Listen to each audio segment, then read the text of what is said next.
वह एक शांत तारों भरी रात थी जब एक युवा खगोल शास्त्री सैम ने अपने ग्रामीण पिछवाड़े से आकाश को देखते हुए देर तक जागने का फैसला किया। घड़ी में आधी रात हो गई थी और पत्तों की कभी कभार सरसराहट को छोड़कर हवा शांत थी। सैम की दूरबीन ने कुछ असामान्य देखने की आशा में आकाश का निरीक्षण किया। उसे नहीं पता था कि यह रात उसकी कल्पना से कहीं अधिक लेकर आएगी।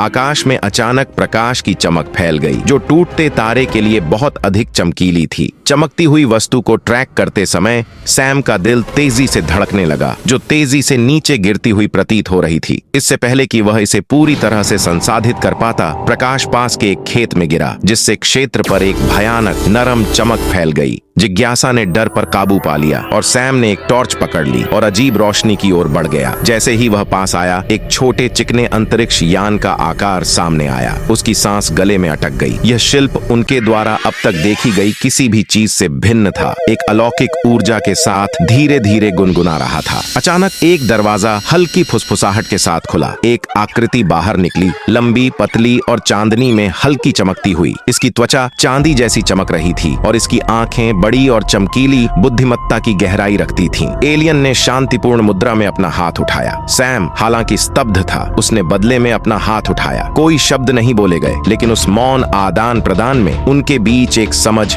विकसित हुई। वे खड़े थे, अलग अलग दुनिया के दो प्राणी आधी रात की मुठभेड़ की शांति में जुड़े हुए थे। अंतिम सहमति के साथ एलियन अपने जहाज पर लौट आया और जहाज चुपचाप ऊपर चला गया और रात के आकाश में गायब हो गया। सैम ने देखा, उसका दिमाग इस ज्ञान से दौड़ रहा था कि मानवता अकेली नहीं है। आधी रात की बैठक से हमेशा के लिए बदल गई है।